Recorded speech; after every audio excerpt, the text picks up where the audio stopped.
Hello and welcome to another video. We are Range Anxiety, where we talk about electric cars, and today we are taking our electric car, the Tesla Model Y, to service. So we have had a bit of an issue with like a creaking noise.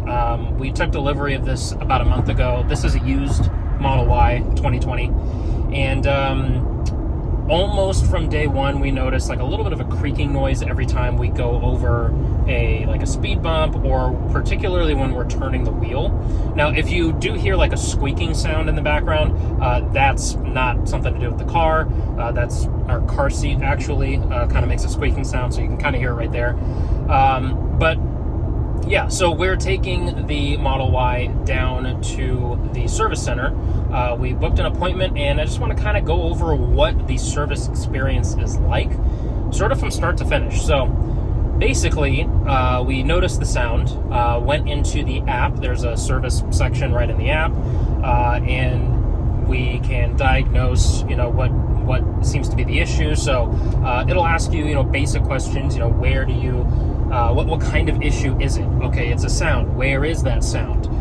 When do you hear that sound? Like, under what circumstances do you hear it? What part of the car makes that sound? Like, is it the front? Is it the back? So it kind of gives you some detailed questions there, so that when the service rep comes to look at the vehicle, whether it's in, like a mobile service rep comes to you, if it's a simple enough job, or if you're actually taking it to a service center, that way they don't have to hear everything like from scratch, right?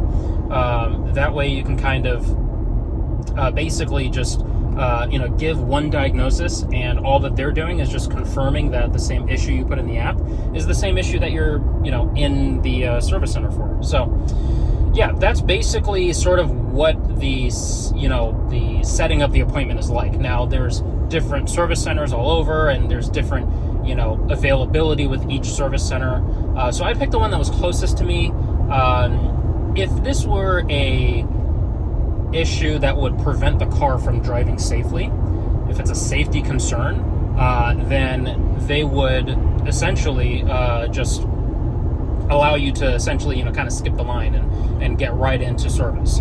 Now, with my issue, it was something that could technically wait. Sure, it's inconvenient. No one wants to hear a sound, but the car was functioning fine. It was driving fine.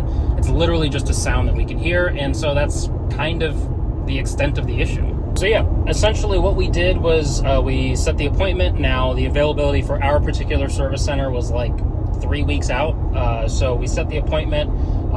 Technically, it would have been like 2 weeks, but I just picked a day that was best for me with like work schedule and stuff like that. And yeah, so I picked the appointment.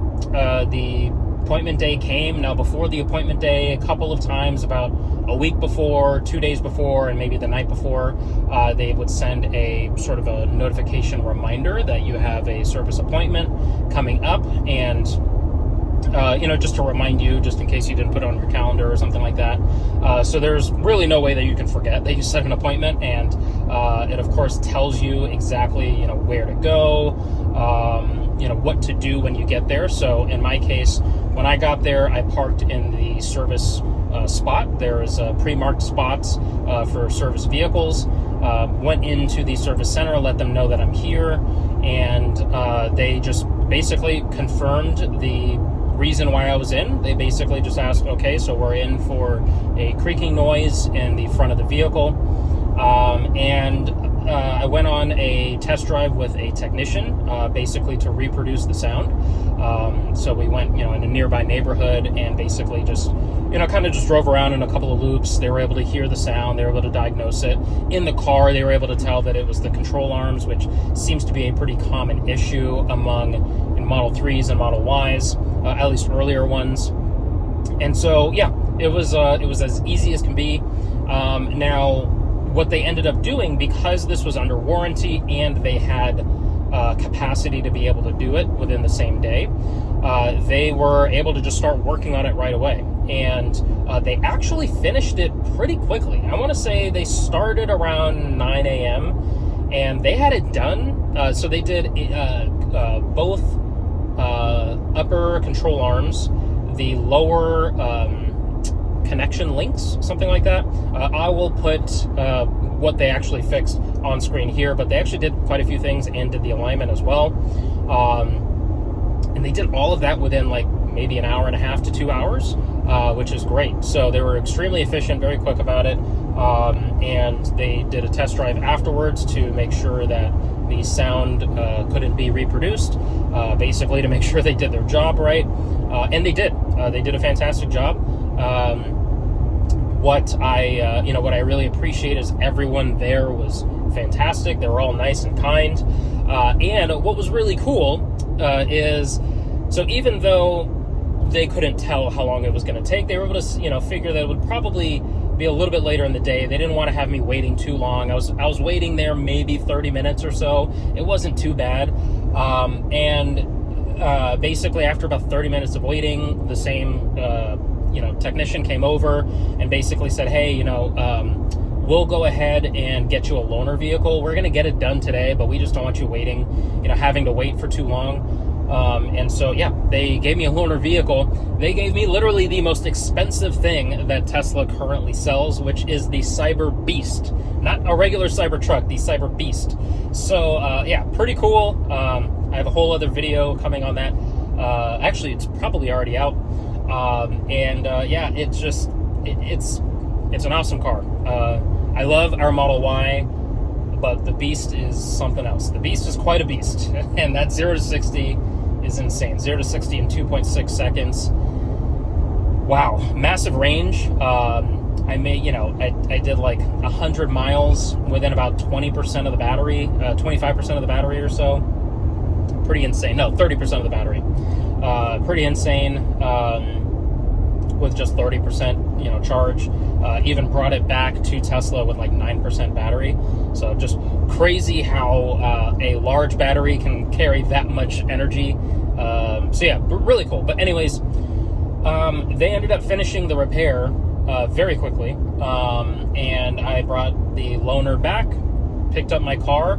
Technically, I didn't even have to go into the service center because I just marked that I was there in the app to pick up my vehicle. And, I was basically able to just get right in my car and drive off. There was nothing for me to sign, nothing for me to pay. It was all under warranty, and it was a really smooth and seamless experience. So, when you have a warranty, it is a fantastically seamless experience. And in my case, our service center is great. Every time we've gone there, which has really only been twice, we went there to pick up the vehicle for delivery and then today for service. But both times we've gone there, we've interacted with completely different people, a wide range of people, and everyone there was extremely nice. Just kind of off on a side tangent a little bit, I love how Tesla sells vehicles because it's just direct to consumer sales. You buy the car online. There's pros and cons to that. You're buying a car sight unseen online and taking delivery of it in an app. And for new cars, you can't even get inside the car to look at it. But used cars, you can sit in the car for some reason. I don't know why there's that specific stipulation. There's pros and cons to it. But it's way more pros than cons, if anything. Honestly, it's just great being able to, get into just handle everything in an app and not have to deal with pushy salesmen, not have to, feel pressured, not feel like you're there for service, but then a salesman's going to come up to try to upsell you into a newer model. That's happened to me before. It's just a great experience, not only from the buying side, but the service side, if you have a warranty. Now, I've heard horror stories of people that don't have a warranty.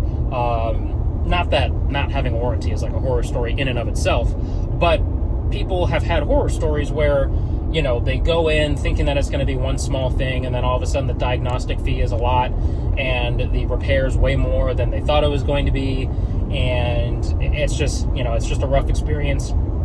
And I'm sure that if I had an issue that would not have been covered under warranty, something like wear and tear or something that just normally isn't covered by a, used vehicle warranty, I absolutely would have had a pretty traditional experience there. However, it was seamless and it was great. So that's pretty much going to do it with my thoughts on the whole service experience. I wanted to kind of, walk you through of what it's like with getting service for your vehicle, and it's a great seamless experience. Honestly, if you didn't have the warranty, it would probably be just as seamless. It would just obviously be expensive, depending on what the repair is. But yeah, and of course, it all depends on what your local service center is like. It all depends on, the mood of the person that day. So, there's certainly things where I kind of lucked out, and at the time of recording this video, I have like 10 subscribers on this channel. So it's not like they knew who I was. I got some sort of preferential treatment or anything like that. And it's not like this is like a brand new Model Y or anything. This is, at this point, a 5-6-year-old vehicle.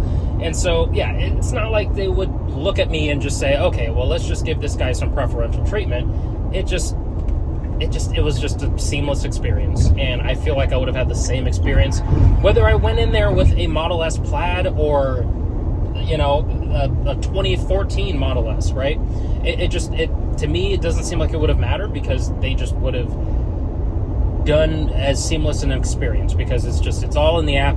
Everyone there was incredibly kind. The technician was great. He was glad that he was able to hear the sounds that I had reported as an issue, and they didn't even have me like sign off on any kind of pre-approval for estimates of the work that needed to get done, because it was all just seamless. It was all under warranty. Of course, I wanted my vehicle fixed, and I had a loaner, so it's not like I would have had to have been waiting there, left in the dark, not knowing what's going on. It was great. It was seamless, and couldn't have asked for a better experience. So anyways, that's going to do it for this video. I really appreciate you watching, and if you want any more Tesla content, definitely check out this video right here. I'll catch you in the next one. Peace.